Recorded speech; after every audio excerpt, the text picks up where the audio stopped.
drinking, bicycle racing friends of mine. Chad Andrews here.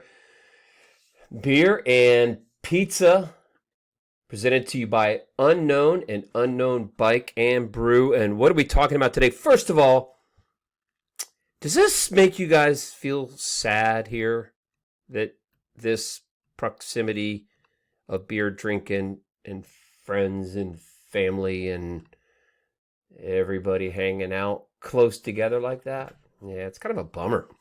I kind of miss it. No, I really do miss it. But today we're going to talk about, let's take a high-level perspective on what the world of professional cycling is about. Because I know we have a lot of people that really do enjoy professional cycling, but they don't understand necessarily the inner workings of it. Well, guess what? We're going to go over that today. And it's pretty cool. First of all, I'm going to show you some videos from Tour Utah. The guys were kind enough at Larry H. Miller to provide me with the YouTube video that they pieced together from some of my work. But let's kind of go over what we see right here.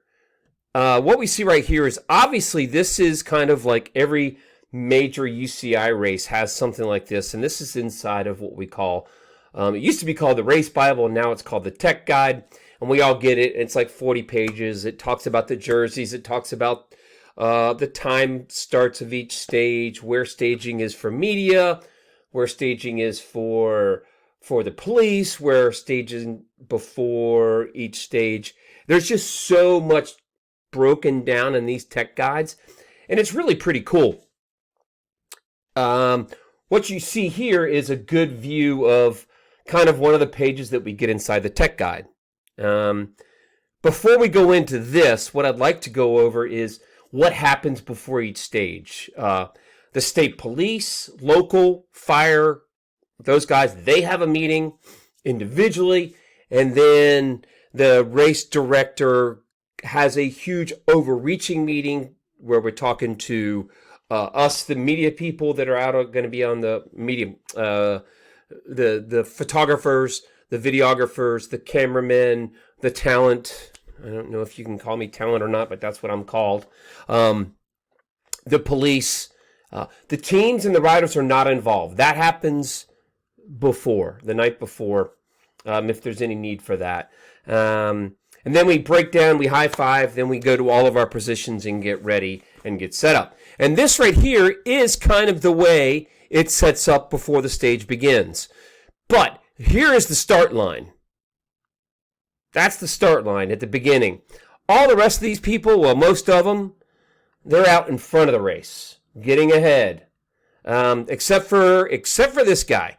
Let's just say if there's a neutral start, and you don't know what a neutral start is, what it means is we're going to do a little kissing babies, celebratory lap around the big cities downtown or uptown or downtown.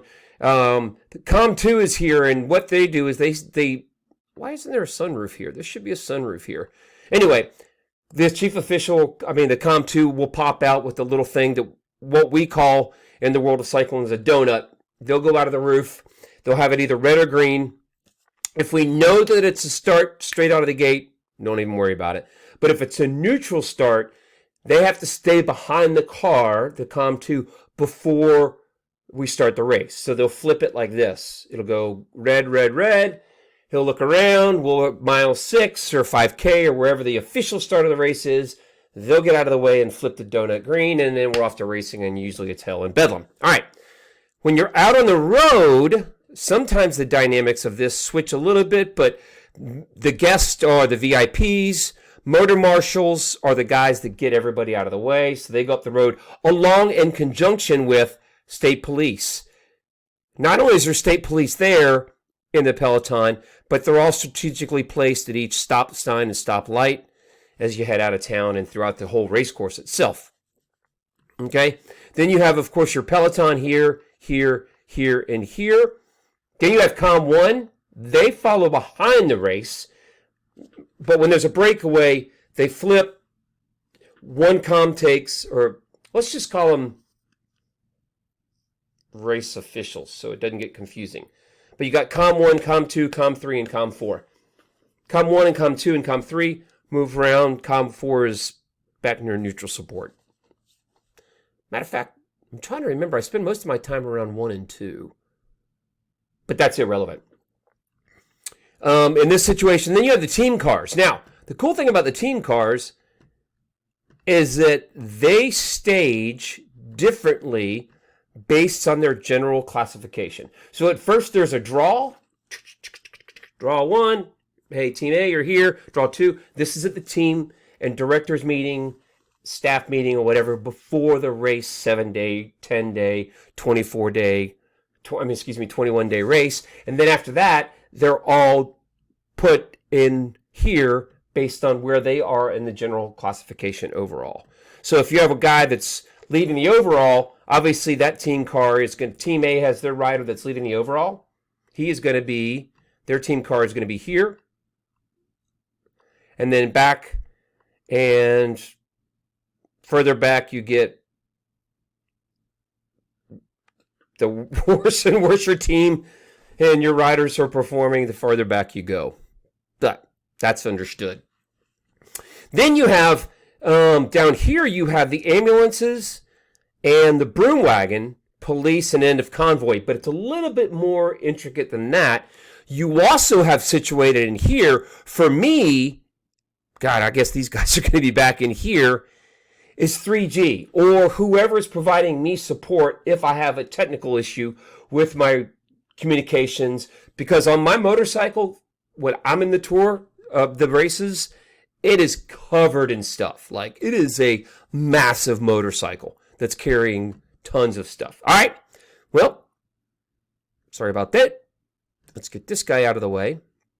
No, we're not going to go to Google now just yet. Okay, you may be saying to yourself, well, is Chad here? Oops, sorry about that. Is Chad here taking this video, this picture? Let me do this. Am I here? How is Chad taking that picture and then doing? Heck no, I'm not there. We had four cameras out there. I'm on cam 4 or camera 4. There's actually 3 cameras on my motor, but I'm called camera 4. Camera 1, 2, and 3. These are all the guys at Tour Utah. They're media motos, and they're super talented. They rotate around the race, but they have to do it in a way that doesn't give the riders any beneficial draft. That is super hard to do, but we get really good at it.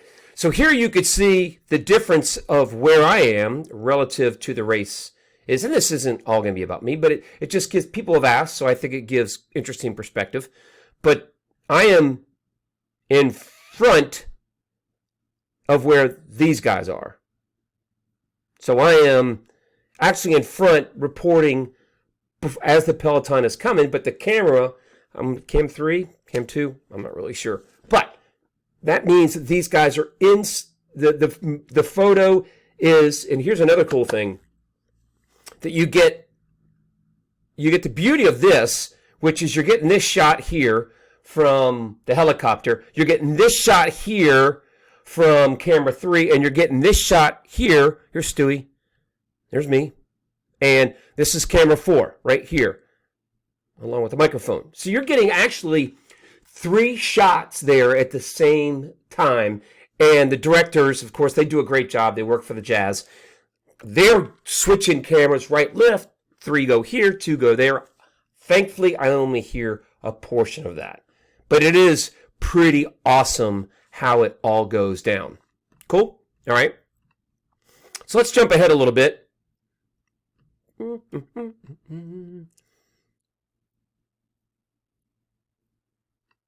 Like on a mountain stage. Let's stop here. Nope, let's back it up just a little bit. Like on a mountain stage. We have as race reporters, we have a little bit better way to maneuver because the riders aren't coming at us as fast. But you can see here again, we're back at it. Camera 2 or 3 is here taking this shot. And here are the riders back here. And this is really cool. Check this out. You got the two riders right here, and you've got the camera right there. So what you're seeing is what I'm reporting on behind me as camera 3 or camera 2 or camera 1 get the shot. So here's where camera 3 is. Click erase again. The camera 1, 2, or 3, and then me at camera 4, I'm reporting what's coming on here. And here's the same camera right here is taking this shot right here. Pretty cool, huh? I think it's cool. I think it's real. Now, who's with us? The chief official's there. Maybe a VIP is behind. They're not going to be in front. Don't want any chance of giving a draft. So they're behind these two riders from Elevate and Israeli Academy, who happens to be racing in the Tour this year. So you got behind them, back here, oops, sorry about that.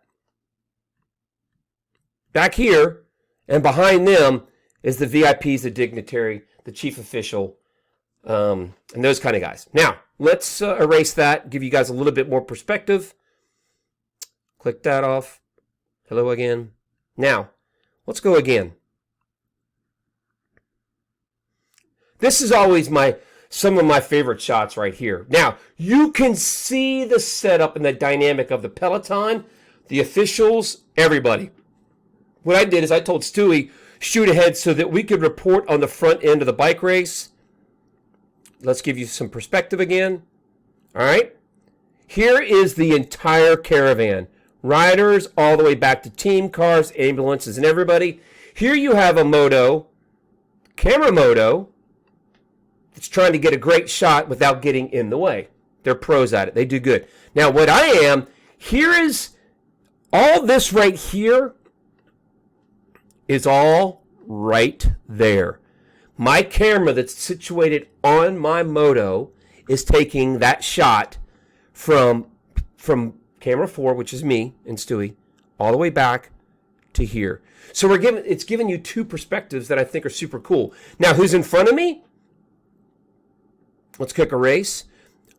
Who's in front of me is you have the police, you have the marshals that are jettisoning up. And what they do is they play a leapfrog. It's called rolling enclosure. We have this little city that moves throughout. The marshals will jump ahead. They'll close the streets. The police are already there. They're closing the streets. And it's just like this little thing. And then once we go by, everything's back to normal again. So that's what you call rolling enclosure. And I think the enclosure, depending upon how stretched out everybody is, it can go for a couple of minutes. All right? Cool. All right. Okay, back here. Now, we'll go forward just a little bit more. Sorry about that. Again, just another fascinating perspective on the race itself. Same thing here. This is me out in front. Dink. Right here in front. Here's the breakaway or climbing up one of the nasty climbs that are about, I think I was reporting on the temperature. Yep. Temperature. You know me. I'm a weather nerd. It's like in the 70s up the, 80s or 90s up the climb. It was ridiculous. Love these shots. Mexico. I think this is climbing up the bench, but you can see, again, it's a different perspective. Here is, this is so great. I hope you guys find it as cool as I do. And hopefully you're drinking an unknown beer while you're at it. Here is camera 2 or 3 or 1. I'm getting a shot that's looking back this way. Camera 2 or 3 is right here, and they are taking the shot that's right here. Cool, hey? I think so. Now, what's a dynamic that we need to think about? This is a neutral start. Hopefully, let's see if we can get a shot. I think I have a shot back here where we are actually behind. Yes. Okay. Oops. All right. Let's roll it. I'm out ahead. Coming to the finish line. This is a critical component to the bike race. There's police officers that are not commissars. They're called regulators. And what they do is that they regulate the flow behind the peloton behind the peloton before the team cars and the commissars. There's this sweet spot that's right behind these guys, right back here. Now, what I mean by sweet spot, it's like being in a damn wash machine. It's right back here behind these guys. When a team wants to feed their rider, they have to call in and say, hey, can we go feed our rider? Or the rider raises their hand, the radio tour, the person that's in the commissar's car will say, hey, Team A, your rider wants to feed. Then that car's allowed to come up, but they can't come up past this point. The rider has to go backwards to the car. So what does that mean for me? If I tend to have a tendency to like to stay in that wash machine, and think of it like this, the riders come back to you, the team cars on the right are all stacked up behind each other, and then the car will come up, feed their rider, then slip back in or slip back. But there's that section behind it that is crazy, especially if it's a full peloton. Like, I've learned my ways of not trying to be in the way, but getting the shot or getting the reporting. And that has to be back here. You can see TV1 right here. Sometimes I'm filtered right back in here, behind of what's going on, and behind comm. We have to ask them, if we don't have a regulator around, which is another police officer, a peloton police officer, we have to ask the commissar that's in that car if we are allowed to advance ahead. We say, hey, there's no regulator around. We're going to go to you, and can we advance? Now, this is cool. As they come through the finish line, you can see how you've got neutral support, which is, in this case, it was Shimano. They're providing wheels when team cars can't get there, which is critical. Commissar,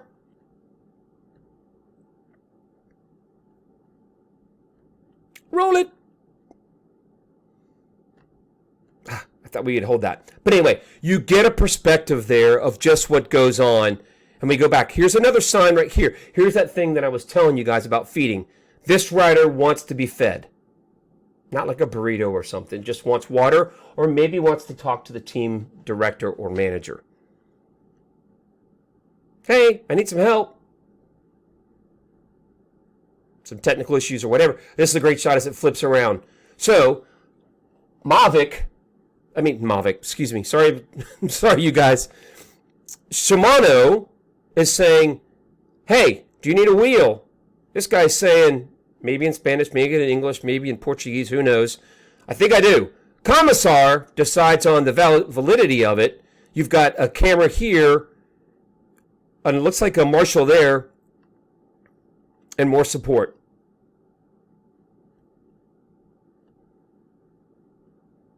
Roll it. That, my friends, is super cool. That just gives you perspective on what's going on. And the reason why I wanted to do this, because a lot of people have asked how it happens. And you take for example, one final thing before we go, because I want you to understand the technical aspects of how this works. Oh, that's such a sweet shot right there. How does it go, typically? How does it go? And no, I do not have a seatbelt on. And we were going pretty quickly a few times. But it goes from here, 3G technology, goes from here, from my mouth, into here, shoots up to the sky, up to a plane. Tim Johnson, shout out to you for many, many years ago. The plane was grounded because of ice, and we had to talk. There was no feed. Anyway, up to the plane, bounced down to the trucks, then the trucks satellite out to the world. That's the way it goes. So that's going to do it. I hope you guys appreciated kind of a breakdown from a TV standpoint on how the job that I do it, and at Utah and some of the other events, and just as importantly, how integral and how important it is for the peloton police officers, the real police officers, the rolling city that is the Caravan. So hope you guys enjoyed the beer and pizza provided to you by Unknown. Have a great day.